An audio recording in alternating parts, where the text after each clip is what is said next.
Hello everybody and welcome to today's IEP LiveLearnLUnch. Today is our 122nd and we're very excited to be joined today by Suzanne Newsman, who's one of our IEP fellows, and she is from Autism Plus. And Suzanne's going to be talking to us today about neurodiversity in the workplace. Over to you, Suzanne. Say good morning everyone, but it's kind of just into the afternoon now, isn't it? But thank you everyone for joining us today. My name's Suzanne, as Tracy said, and I'm Head of Employment at Autism Plus. I've been working in this sector now for 20 years, so I've always specialised in working with adults with autism. I have a postgraduate certificate in autism too, but I'm also a governor of a secondary school where I'm an SEN governor, so I've got experience with kind of education, employment. But what I'm going to do today is kind of cover an introduction to neurodiversity, but cover kind of a lot around autism spectrum conditions, communication, and various things around kind of workplace strategies, so aimed towards you as providers as to how you can support individuals through their journey towards employment as well. So in regards to kind of content, we've got introduction to autism spectrum conditions, so looking at key characteristics, key terminology, key statistics. Just got Windows Update popped up on my screen. We don't want my computer restarting just now. Key characteristics, making sure we understand the terminology around autism and how we can support individuals as well, and neurodiversity. And then looking at focus on communication. Obviously, communication is key to success when working with individuals with neurodiversity for any neurodiverse condition. How we communicate with them, the ways in which we communicate, and how we understand communication and the intention behind communication. So I'll go through that in some detail. Looking at sensory experiences, and then finish looking at kind of support requirements as well.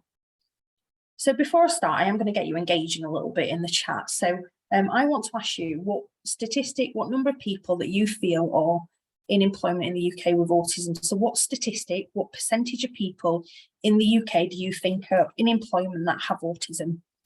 Can anyone hazard a guess at what percentage that might be? There's no right or wrong answer with this, it's just getting an idea. Perfect, straight in there on the chat. So 20%, 68, 5, 10, got a whole kind of mixture, 50%, some quite low numbers coming through, 5 and 10s there. Some put 305, but I think that was a 30% possibly. 37%, very specific statistics there. Okay, so mixed and quite low, 4-5% is coming through there. The actual statistic is 22% of autistic adults. There's a couple of you got around 20. But this is compared to 54% of all disabilities. So when you look at all disabilities as a whole, 54% are disabled people with declared disabilities, diagnosed declared disabilities, or in employment. So 22% of autistic people is quite low, particularly given the kind of the skills and things that they can bring to a workplace. But what you won't know is that pre-COVID, that statistic was 16%. So something's happened during COVID where the world's become a little bit more autistic friendly. We are working with individuals we don't have to socialise as often. Diagnosed, yes, so it is mostly diagnosed individuals. It's diagnosed, disclosed conditions. So there'll still be more that are undiagnosed, non-disclosed, that are in the workplace as well. So we can only go off kind of the actual statistics that are out there from diagnosed individuals at the moment. But if you look at those individuals in terms of the support and what's happened during COVID, we are able to not socialise as often. The expectations in the workplace have reduced. There's more hybrid roles available. We're not having to deal with the kind of noisiness of the office. It's changing a little bit again now, but there were more digital jobs that were created during COVID as well. More kind of online jobs that made it a little bit easier for autistic individuals to maybe find employment or find the most suitable role for them too. But we still have a way to go. Around 1 in 57 children in the UK are on the autistic spectrum. But in adults, that statistic has been 1 in 100. So something's changed in childhood in that the diagnostic rate has improved. Awareness within schools has improved. So therefore, the number of children being diagnosed early has improved drastically. In adulthood now, and John has just alluded to that, there's a lot of undiagnosed people, a lot of people being diagnosed in the 30s, 40s, and even 60s with autism now that were missed because it didn't exist when they were at school as a diagnostic. So there were a lot more children coming through, a lot more diagnosis going to be coming through the education system into employment going forward. And boys are 4 times more likely to be diagnosed with autism than girls. the people that we work with, the females that we work with, tell us that this is because as children, they were forced into more social settings, more social games, more social gatherings, where they learnt to mask. They learnt to hide their traits and cope in different situations, whereas boys have not learnt that masking technique from an early age, because it's more acceptable for boys to do singular play. So play on a PlayStation, play football, which is, although a team activity, not a social in that sense, it's kind of technical football. But girls learn to develop those masking techniques at an early age. So it is harder to diagnose in girls, because a lot of girls tend to mask, and that goes into women and adults in the workplace too. There's a lot of females that are masking and hiding traits and then burning out when they get home. So we'll talk about that a little bit as well. 2 in 5 autistic people are diagnosed with an anxiety disorder. But following on from that, mental health affects 79% of autistic adults, but they don't get the help that they need. And the reason for this is that autism and neurodiversity fall in the gap of mental health and learning disability services. To get mental health services support, you have to be clinically mentally unwell. And that means that you're at risk to yourself or a risk to someone else, typically, in terms of the criteria to access that support. But for those that are working, those that are generally coping on a day-to-day and it's low-level mental health, there is nothing out there. There is no support out there. So getting the right help is limited. And following on from that as well, it's autism, not mental health or a learning disability. And it is absolutely a hidden condition. So what does autism mean to you if we talk about autism? And I will come on to other neurodiverse conditions too. But autism is obviously kind of a big part of this. And there's a lot more people with autism diagnosed than other neurodiverse conditions at the moment. But what does autism mean to you? Does anyone feel comfortable putting in the chat what any terminology you know about autism, any experience you've got of autism, any words you associate with autism from your own personal experiences or work experiences too? Have you come across any characteristics of autism so far? Communication. So you're more brave with statistics. We're just waiting for the rest coming through. So seeing and processing the world differently, definitely. Repeated tasks, yeah. Routine, structure, triad of impairment. I'll come on to that a little bit, Jill, because they've kind of slightly changed that now, that we don't look at the triad of impairment anymore. Not picking up on social cues, can't describe it to other people. You are you, exactly, Luke. And there's a little bit I'll talk about in a minute in terms of the terminology around autistic individual. Okay, different levels of spectrum, absolutely. Set way of seeing things, so dislike of change, absolutely. So you've got some experience of that. You've got lots of kind of different challenges on there in terms of the things that you're coming up to. A key one there, Roxanne, around burnout, absolutely. And we'll cover all those as I go through the training. But autism to start with is a lifelong neurodevelopment condition. Like I said, it's not a mental health, it's not learning disability, it's a neurodevelopment condition. It affects how a person communicates and interacts with the world around them. It's a spectrum, so everybody's different. And I will never ever call, I've got 20 years experience of working with adults with autism and neurodiverse conditions, but I will never call myself an expert, because I will always come across someone that I've not experienced before, something I've not seen before, something I've not seen before, and that will be new to me. So I will call myself a specialist. I specialise in this area, but I will never be an expert, because I don't have autism. I don't live with autism on a day-to-day basis. Some people with autism need little or no support. Others need help from family or carers on a daily basis. And autism can affect a person's ability to communicate effectively, understand social rules, and be able to adapt to changing routine and how a person interacts with the world around them. I'm going to talk about that a little bit when I come on to sensory as well. And it is very much a hidden disability. You will look back after this training possibly and look at some of your participants that you're working with and go, actually, that person has traits like this, that person struggles in this way. With hidden disabilities, it's challenging. You're never going to know who has a hidden disability. You probably noticed I'm kind of holding back yawns a little bit. I have fibromyalgia, which is a hidden disability, which is chronic fatigue and chronic pain. My chronic fatigue is at burnout stage at the moment, that I am very exhausted this week. But I kind of plough through and I have to continue, but I just might be suppressing yawns at some point. But that's my hidden disability. But we continue, we have to carry on. But you wouldn't know that from looking at me, that I suffer with chronic pain and chronic fatigue, because I just carry on, I do my job and continue apart from I'm yawning. But looking at the key traits of autism, someone mentioned a triad of impairments earlier on. They've actually changed it now to a dyad of impairments. So we've crunched together a couple of the kind of areas of disability around autism. We've kind of crunched it into two, which are social communication interaction challenges and repetitive restrictive patterns of behaviour. In order to get a diagnosis of autism, you have to have a challenge in both of these areas. And just a little bit more detail on that is, it's a difference in how communication and social interaction is interpreted with, engaged with, and responded to. And repetitive and restrictive patterns of behaviour. Difference in how individuals respond to and manage changes to environments, surroundings. And some individuals may experience kind of a specific interest in a specific subject, but we need to avoid the Rain Man kind of context, that this is not a Rain Man condition. We're not looking at that in this context at all. But I talk about difference, I don't talk about difficulty, because some people are amazing at communicating. If they're talking about something that they're particularly interested in, or if they're in their comfort zone or a place where they feel safe, they are amazing at communication, but might not always get the right context. So sometimes it's not a difficulty, and sometimes we can adapt that to be a kind of a potential, a possibility, something that an employer will really embrace. So looking at terminology, Luke mentioned early on in terms of kind of you are who you are, which is why terminology is important.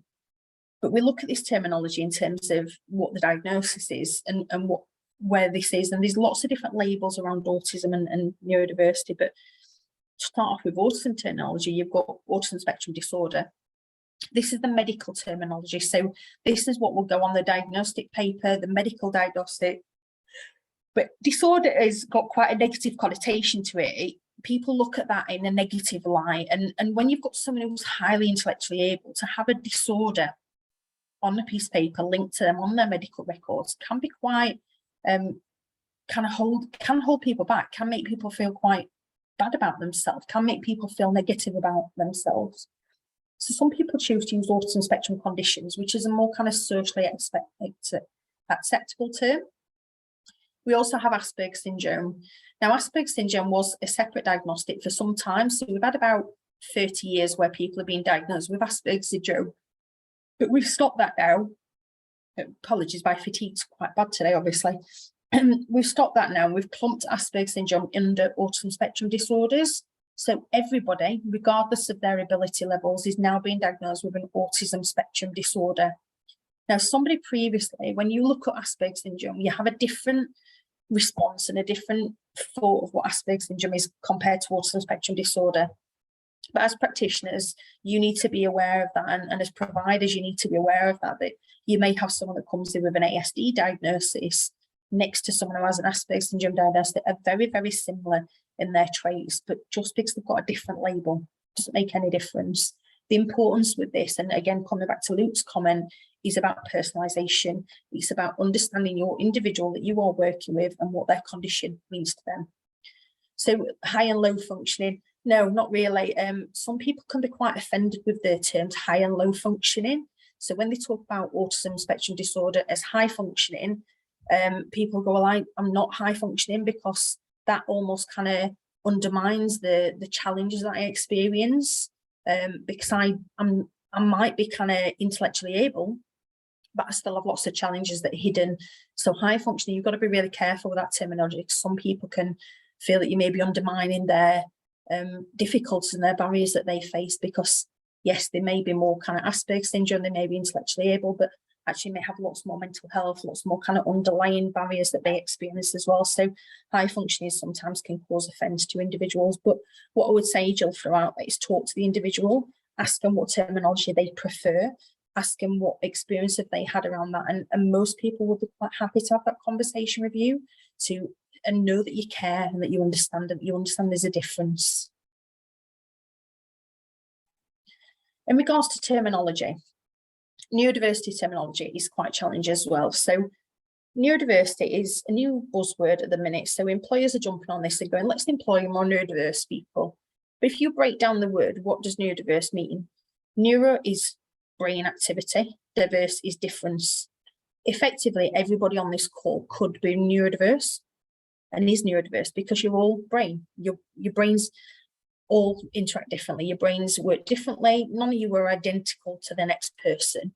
So we are all neurodiverse. What we aren't, though, is neurodivergent or neurodivergence. That's a category of neurodiversity. So autistic adults, adults with ADHD, dyslexia, dyspraxia, dyscalculia, are neurodivergent or have neurodivergence conditions because it's a category of neurodiversity. Multiple neurodivergent is someone who may have a dual diagnosis, so autism and ADHD is quite common for a dual diagnosis. And neurotypical is people who aren't neurodivergent, so people who don't have neurodivergent conditions.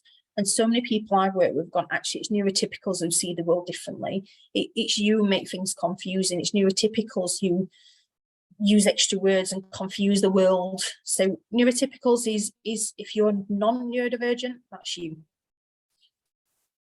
And neurominority, again, is a category of neurodiverse people, so it's similar to neurodivergent.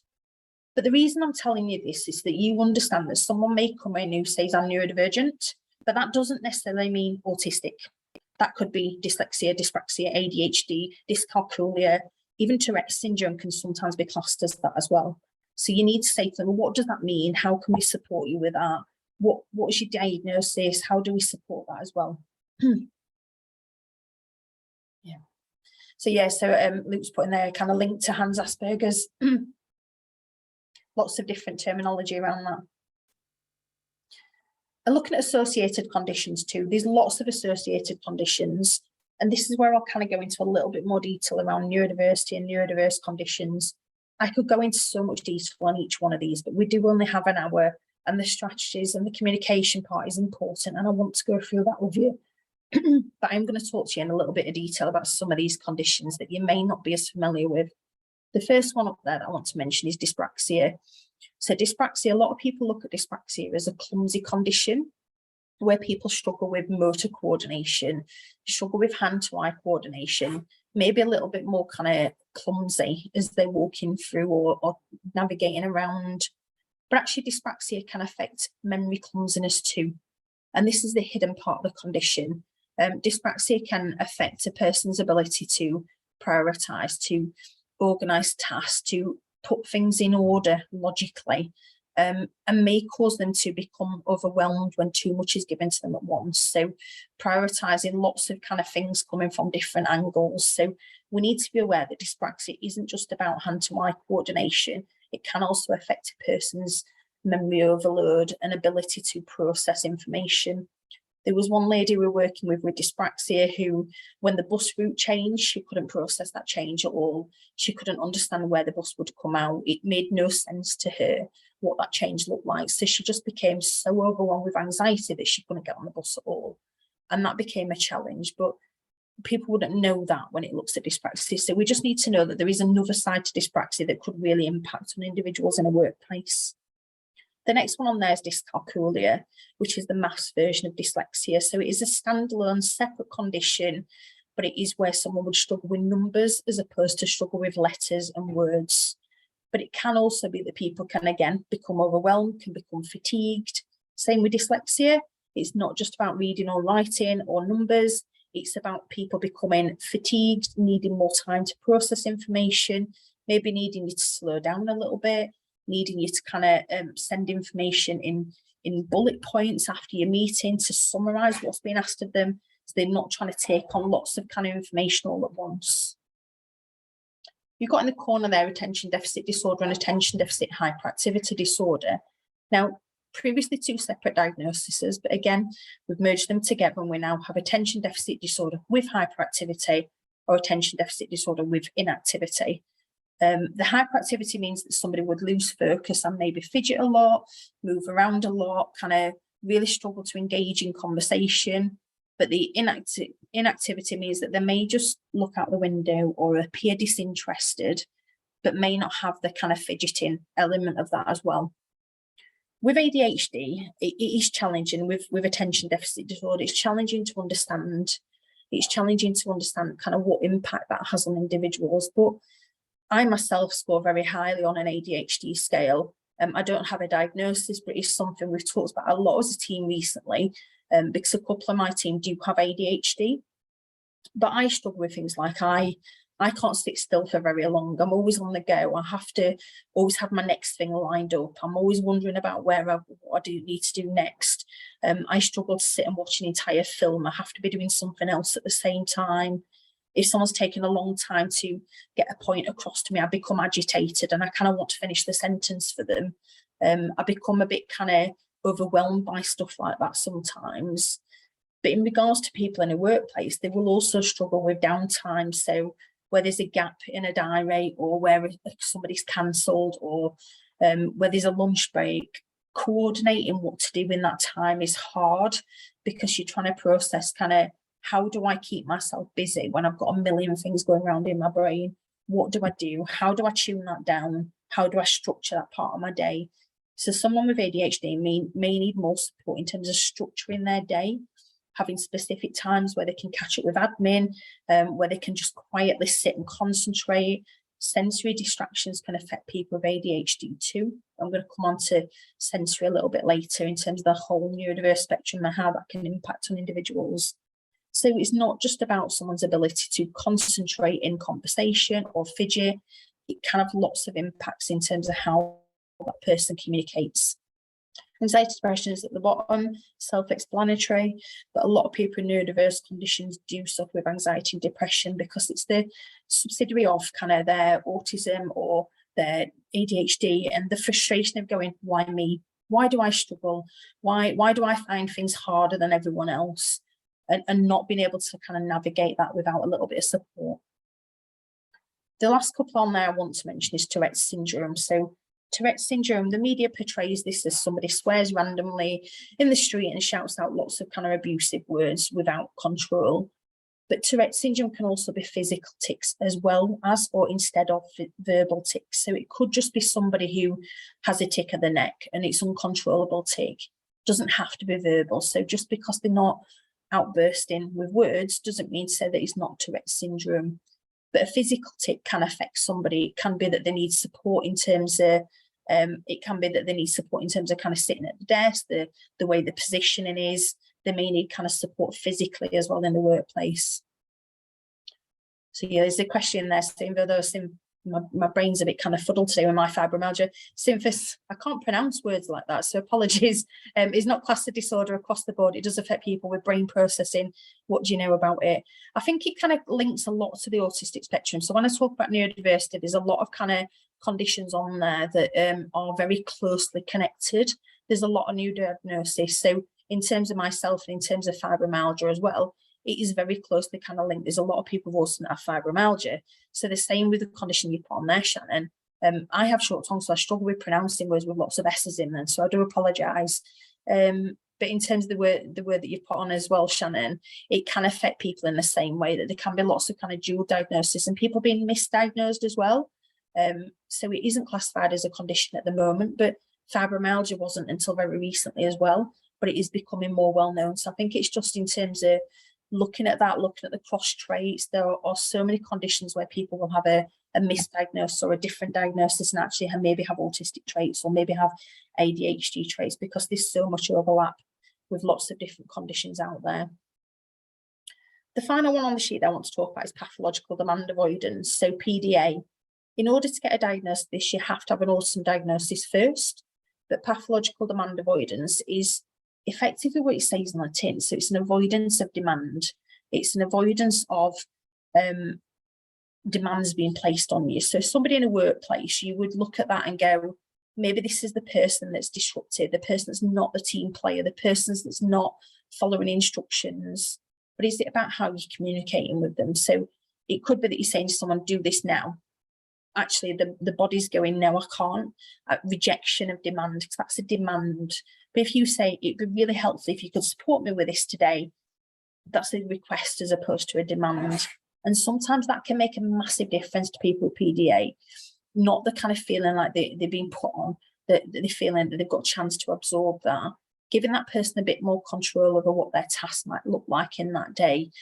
So these are the things that I really kind of need you to do today. Let me know how this is going to work for you. How do you want to structure your day? and giving a bit of autonomy to that person so that they don't feel that they're having regular demands placed on them too, rather than going back and giving them one thing and then another thing, then another thing, giving them a few things and giving them that control. Because if you keep going and placing demands on that person, chances are they're going to retract and come across as the argumentative person in the team that is not engaging. Yeah, I think like the PDA is something to look into. I could spend a whole day talking about PDA, but there is the PDA Society, loads more information on their website. If you Google that, you'll find lots of information on there, but it is challenging and it is helpful to look at that. But PDA is a very complex condition, but it is that we all have this little kind of tange when someone puts a request on us, we go, oh, I don't want to do that, it's a bit rude, I don't know if I want to comply. But actually neurotypicals go, but it's my job, I'm going to crack on, I'm going to put a smile on, I'm going to pretend they've not spoken to me in that way and I'm going to carry on. But actually for autistic people, it's harder to kind of go through that. So no, in terms of the diagnostic, you do have to have an autism diagnosis to have a PDA diagnosis first. So it's a type of autism. So the PDA diagnosis would come secondary to the autism diagnosis. I'm just picking up questions as they come through the chat because they are relevant at the time. So I have put a slide on there, so you will get, I believe you get copies of these slides and we can share these out with people, but there's all the kind of definitions on there as well. But like I said, for PDA, do look up PDA Society on the internet. They've got lots of information on their website.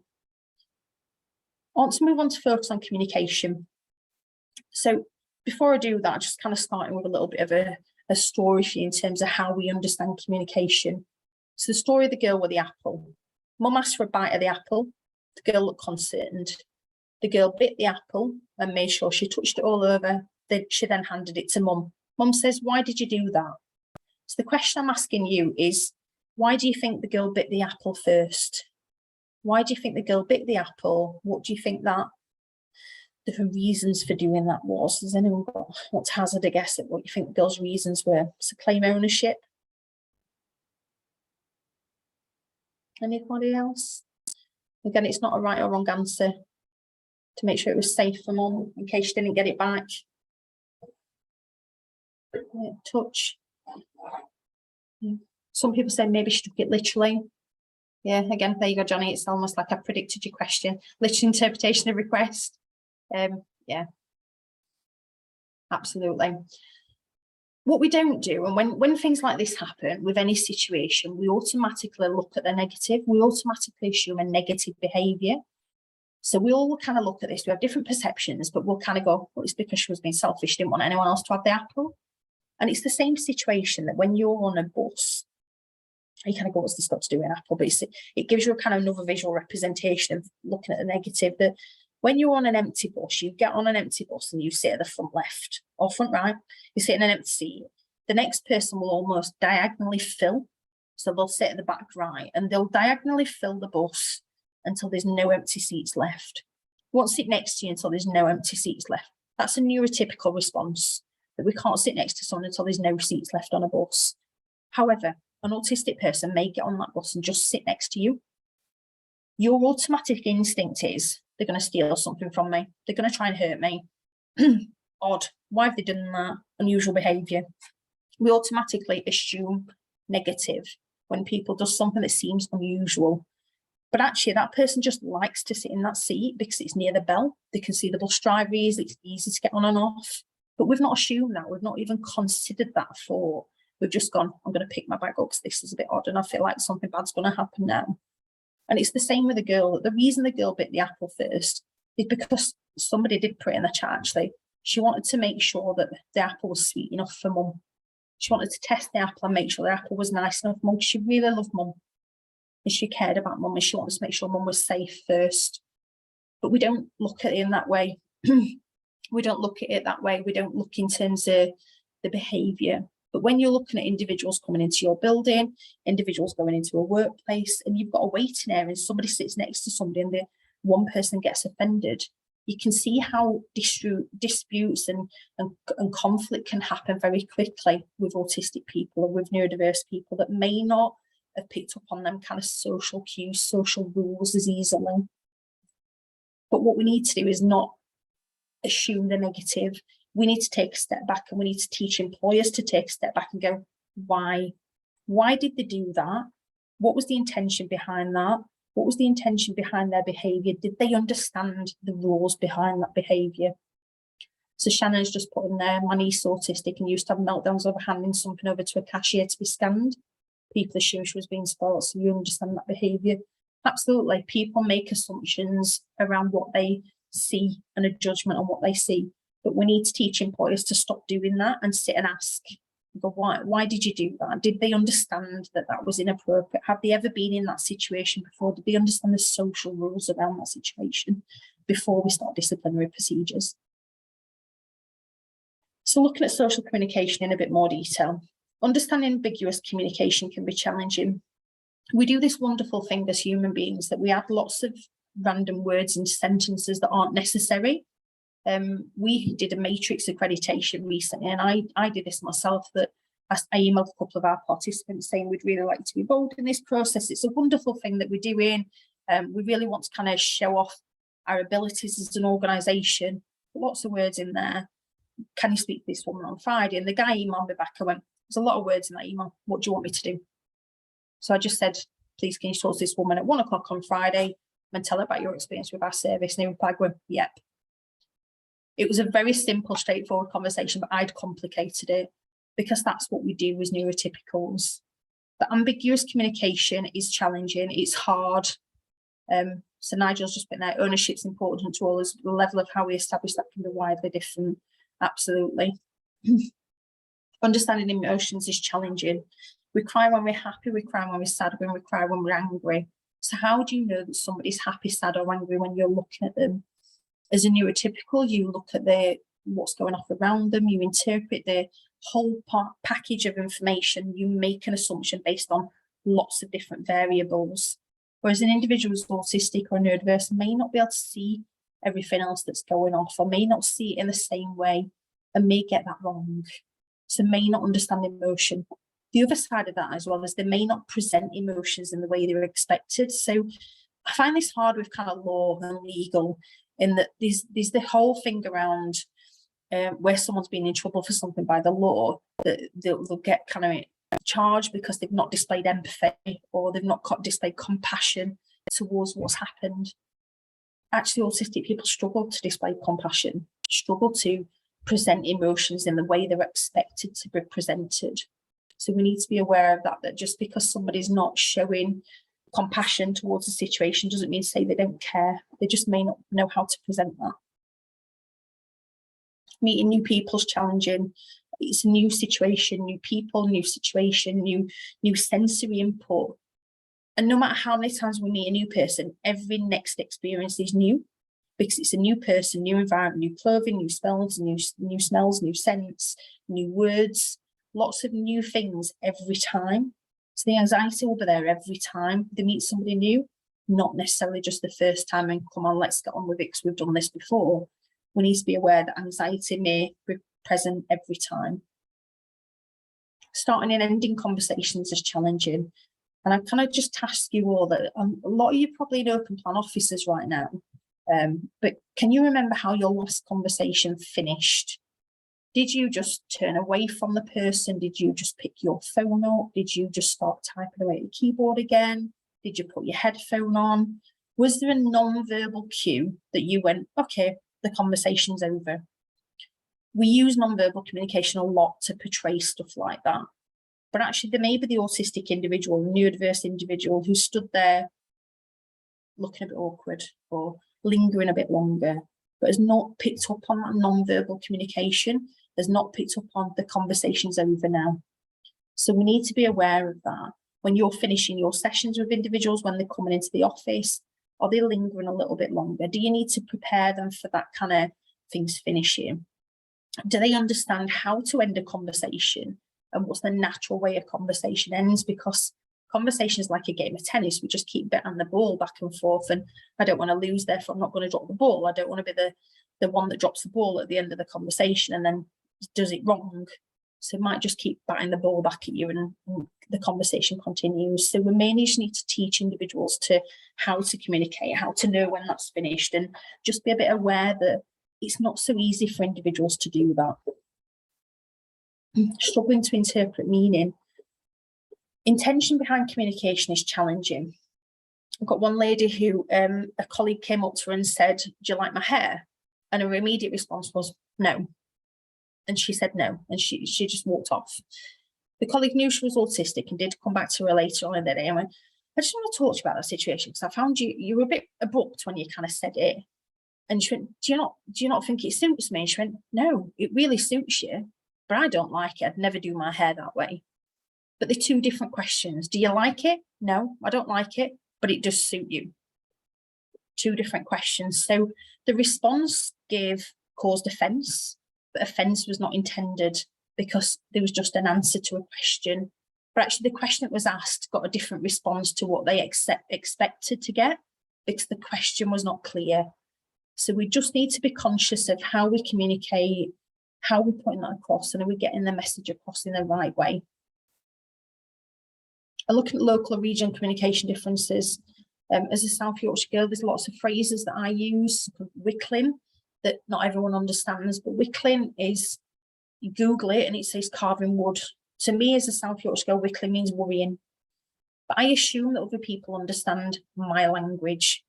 But actually, for an autistic person, they may not read between the lines. They may not think, well, actually, what does that mean? They may not feel comfortable asking, and therefore may completely misinterpret the conversation.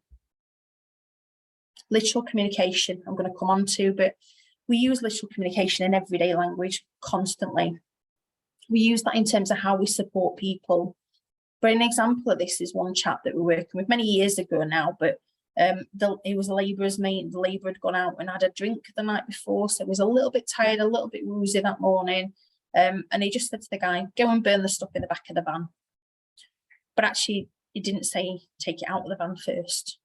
I don't know how to this day they explain that to the insurance company, but he went and burnt the stuff in the back of the van. And that is a very specific example, a very visual example to say a word can change a sentence. Make sure we are clear and what we're communicating. So Nigel just put that in. This is not what we used to, or courtesy, and we can shortcut our questions and expect others to fill the question. Yeah, we do. We do kind of, we talk about kind of communication all the time. We talk about words and we add in different words, but we don't always, we expect people to finish our sentences. We expect people to know what we're talking about based on past conversations maybe, but we just need to be clearer. We need to just think that somebody may not quite be understanding it, maybe not be linking it to a past experience. So you need to just be a bit more clear when you're communicating. Humour and context, lots of examples on that, and I'm going to go on to that on the next slide. Looking at everyday phrases we can misinterpret. I was laughing my head off. Take a seat. Every single one of you will have said that to a participant at some point, but there will be that one that picks it up and goes, "Where do you want me to take it?" Because you've asked them to take a seat. "I'll be with you in a minute. I'll see you later." Another phrase, an employer that I was working with said, I did some neurodiversity training for them, and they said, "Oh, we just simplified our recruitment process. There's now 3 questions. One of the questions is, what can you bring to our organisation?" And my response was, "I bake, can bring buns if you want me to." And she went, "Oh my gosh, we've just made that harder for autistic people." I said, "What do you want from that question? What are you asking?" And she went, "I don't even know. It's just a vague, open question." Open questions are challenging, but what is that question? What are we asking? What can you physically bring to our company? Myself, buns, anything. We just need to be careful with communication. And humour. Slip some whiskey in that coffee for me. Watch her, she's a dodgy one.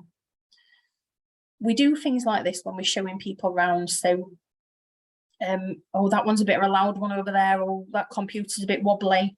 And they look at it and go, what? But we use these phrases that we don't mean, and it's banter, communication, social banter. It's almost trying to make people at ease. But by doing this, we're confusing people. We're making it more complicated. We're making it harder for them to understand. So just be conscious of banter. Don't get rid of it altogether, but just be conscious of banter and be aware that Somebody who's autistic or someone who's neurodiverse may not pick up on that banter in the same way that you expect them to. Looking at social communication challenges in regards to hidden communication. We've got body language, facial expressions, eye contact, gestures and proximity. All things that we expect people to know. And what I'm going to say to you there is just go away from this and go, how did I learn the rules around hidden communication? So how do I know what's a comfortable level of eye contact, for example? So you might look at someone, if we were all in a room now, you'd all start looking away from me and start feeling a bit awkward. But we almost kind of have this 3-second rule that you look at someone and you look away. But actually for someone who's neurodiverse, are they aware of that rule? Have they picked up on that non-verbal communication? And may look a bit longer because the teacher once said to them, look at me when I'm talking to you. And that's the rule that they're following. But that may kind of become a bit stalkerish, a bit uncomfortable, but we're not aware of why. We're not thinking as to why they're doing that. You may need to support people with these kind of communication tools. Looking at proximity, going into a job interview, how close do you sit to someone? How close do you stand to someone? What's the expected body language? Don't assume that your participants will know this. Talk to them about this aspect of a job interview as well, this aspect of going into a workplace. What's appropriate, what's not? How do we support people to learn these skills? So in interaction challenges, may need more time to respond to communication, may appear shy at first until they get to know people, may not be as open or forthcoming in meetings due to the uncertainty of when someone should get involved. So you look at a team meeting, you look at a meeting when the manager goes, you know what, they never engage in a team meeting. But how do you know when it's your turn to talk? Harder on Teams, it's harder online. How do you know when it's your turn to talk? Could we put some post-it notes on the desk as well so that people could engage for writing on a post-it note instead and sticking it on a wall? Could we have different ways of engaging when you're doing your group course as part of your participant journey? Could you have different ways of allowing that person to engage rather than expecting them to verbally engage? Because that could be overwhelming for them. May not always understand intention or meaning behind communication. The example of the lady with the hair, intention can sometimes cause offence when it wasn't meant to. May have had lots of different negative experiences. So people coming to you are likely to have been in workplaces in the past that have not supported them well. Likely to have been to provider organisations that have not understood their needs. They're likely to come to you almost with a bit of a wall up going, you're not going to get me. This is going to go wrong. So may need lots of reassurance, lots of time, lots of patience and support to overcome that challenge, support to take a step back and kind of go, it's okay. They do understand, they don't care. They're not going to push me into something that I've been pushed down before. So you may just need to kind of do a bit of a slower start with these individuals just to build up that trust in the first place. Lots of reassurance and support. May try extremely hard to please people. So maybe the person in the workplace that when they start a new job is asking a million questions and actually they become the annoying person on the induction because they're asking so many questions. But how do you know when too many questions is too many questions? You've been told when you were growing up that asking questions shows that you're interested. So come with lots of questions. So they do come with lots of questions. So there may be the extreme where they're trying really hard to fit in or trying really hard to show the employer that they really want the job. So may ask too many questions. So we need to support people to understand what that means. So may have experienced negative connections, bullying, again, the social reassurance. Unlikely to pick up social cues, non-verbal hints, but may not want to appear rude, so may ask lots of questions. So lots of reasons why someone may under-communicate or over-communicate. And it's our role as providers, as individuals, to help people learn these skills and help people learn the boundaries around these skills. To look at restricting repetitive patterns of behaviour, you've got a likeness for routine and structure, coping with and managing change. I'll put more up there. Need for changes to be planned, pre-warned, preempted. Individuals can deal with change if it's prepared for, if they're aware it's coming, if they know what the expectations are around that change, and if there's a little bit of safety net, somewhere where they can have 2 minutes out if they're struggling with that change, a little bit of time to process what's going to happen. If you say that your appointments are always going to be at 9:30 on a Thursday, and you suddenly go, oh, do you know what, actually next week I'm going to do 10 o'clock, explain why, help them understand the reason for the change so that they can process that. Obviously try not to change that as much as possible.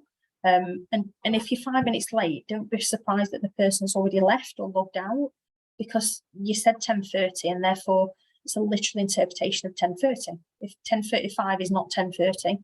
So just be conscious of that when you're working with individuals. Sometimes you do overrun, but message them, let them know, I'm going to be 5 minutes, I will be with you soon. So they're not sat there getting anxious, thinking they've done something wrong, they're in the wrong chat or something's happened. So may not always intuitively know what to do. So may need a bit more support in terms of understanding what the expectations are. May struggle to move from one task to another. So may need support to navigate what to do next. May need time to process that. Can take longer to transition from one task to another. So may just need that kind of almost recharge phase to kind of go, okay, I can do that, but I'm just going to have a 5-minute gap in the middle so I can close that tab and open another tab and move on to the next task. Because there's a thing called a stress bucket and an overload, in that if too much gets placed on that individual and they're not able to kind of close one thing and move on clearly and kind of navigate through that, people will become overloaded and shut down. So we need to just take it a step slower to allow people to process that change to avoid overload. Looking at senses, let's touch on senses very quickly, in that we have 5 senses that we're aware of, which is taste, touch, sight, smell, hearing. But there are also 2 other senses as well. So you've got vestibular and proprioception. Vestibular is inner ear balance. Proprioception is the one I want to talk about a little bit with neurodiverse individuals. Proprioception is your awareness of where your body is in proximity to everything else. Proprioception can be affected by lots of different things. So it's almost like a sensory overload. So if I say to anyone from the South Yorkshire area or even West Yorkshire, have you ever been to Marks and Spencer's food hall in Meadowhall at Christmas? You'll know what a sensory overload is. And you may become a little bit clumsy. You may drop something, you may bump into someone, you may get a bit of a headache, feel a bit lightheaded and start to feel a little bit disorientated. So yeah, Helen's put Meadowhall, absolutely.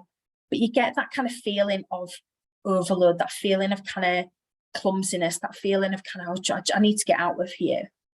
But actually for individuals that are struggling with overload, with autism or neurodiverse conditions, proprioception sense can be affected by minor things. There's one lady that I work with who struggles when there's a glare from a window certain times of the day. So mid-afternoon, she really struggles with that, and she'll struggle with kind of that if they close the blind, the automatic lights in the building come on as well. So that presents another challenge. So we're looking at kind of moving her to a different part of the building to get her away from the kind of side of the building where the sun hits on an afternoon, so that she's in a different place. But when her proprioception is affected, she can't concentrate, she can't respond to questions. It's almost like she's gone into a mini shutdown and her brain's just not responding because the proprioception is overloaded. So we need to be aware of that. So I think there's just a question that's come up there from Nigel that I understand that every person is individual. Is there an easy guide framework to work with those with less understanding or experience?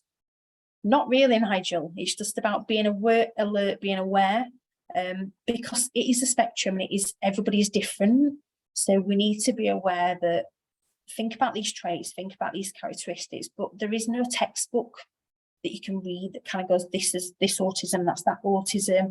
It's about being personalised and talking to the individual and what can I do to help you? Here's some things that we could try, and just being a bit more alert to that. So sensory experiences may take a lot of time or effort if they spend all day under fluorescent lights, for example, or in crowded spaces, conversations with lots of things going off in the background, physically and emotionally draining, so it can absolutely wipe someone out. I find that with my fibromyalgia too, in terms of my fatigue, that when I'm overloaded, when I'm sensory overloaded, my fatigue kicks in and I'm physically drained by the end of the day. It's the same for autistic kind of also neurodiverse individuals. So stimming, so there could be repetitive movements, it could be that someone just needs to kind of shake it out a little bit, and you kind of look at that as an unusual behaviour, but actually that's just someone going, just need to like re-centralise myself to kind of ground myself again and kind of just get some out of my system so that I can cope and I can reactivate myself with the environment. So stimming is often suppressed at work, so people may not do that because they want to be socially accepted, but then may burn out in the evening. So allowing people to have kind of that safe space where they can go to. Sensory overload, so sensory stimulus overwhelms. Masking, very briefly touching on masking. I talked about masking right at the beginning, but masking is where someone will appear okay. So just because someone presents well, don't assume that they are okay. Sit with that person, talk to that person, but then don't be shocked when suddenly they're not okay. Go, well, you were okay yesterday. Yeah, but that's because I masked and now I'm on full burnout. So someone turned up to a group session yesterday and they don't turn up to you one-to-one. It's not an excuse. It could just be that they've burnt out by coming to the group session and are not okay to stay for the one-to-one because they're just completely overwhelmed and they've masked too much that they've overwhelmed themselves. Just to kind of finish on support strategies. So understand social rules, make clear as what's expected of the individual. Don't assume they'll learn from observing other people. Making and building friendships. So look at that literal communication, support people to understand different kind of nuances in conversations. Do they understand? Do I need to support a little bit more? And look at a stress bucket. So try not to overwhelm with too much information. Be clear on expectations. What is going to happen today? How can I support you? But also clear on what your role is. Don't do that thing that neurotypicals do and go, you can contact me for anything at any time, because you don't mean contact me at 11 o'clock at night because your dog's poorly. You need to think about how you support people to link with other organisations and try not to be everything to everyone, because it's not possible. Enlist the support of buddy networks. So be conscious to change the communication, be active, involve other people in that support. And the important thing at the end there is ask, involve, and do not assume. Talk to the person, offer suggestions, suggest things that you might try with them and give it a go. Don't expect them to come to you and ask, but talk to them and ask. If you've got to change something, try and change one thing at a time. If you make a plan and you're running 5 minutes late, let them know. If unavoidable changes happen, just apologise and explain. Dealing with conflict can be challenging, so give people a chance to recoup, repair, overcome that. Be aware the individual may be fatigued. So if you've got a group session, don't expect them to go straight into a one-to-one straight after. They may need 5-10 minutes just to recoup and recharge before you do your one-to-one. Provide a mentor, so ongoing peer support in the workplace. And just to kind of finish on the back of that, we offer a programme through Access to Work. So where individuals are placed in the workplace, we can provide them with ongoing support in the workplace, which is mentoring support. So it's a contact point for the individual and the employer. We support to kind of navigate support strategies. We support them to overcome it. It supports you with your sustainments in the workplace too, as well as training for the employer. And it is covered through Access to Work. So I'm kind of just skimming over that because I'm very conscious of time, but we can offer one-to-one support. So we are partnered with Reading Partnerships, CTEC Maximus, the Growth Company. We're a subcontractor on several provisions. So if you have a need for your participants and we aren't already working with you, you can reach out and you can refer individuals to us on a kind of specialist provision contract where we can work with them on pre-employment support too.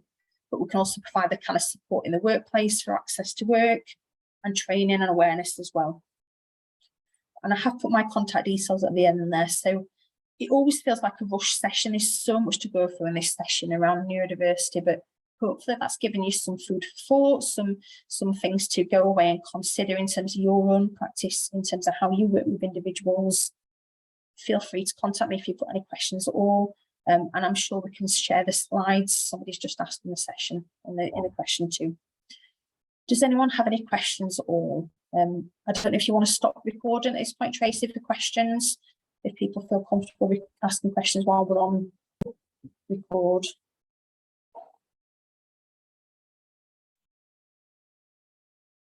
Does anyone have any questions that they want to ask?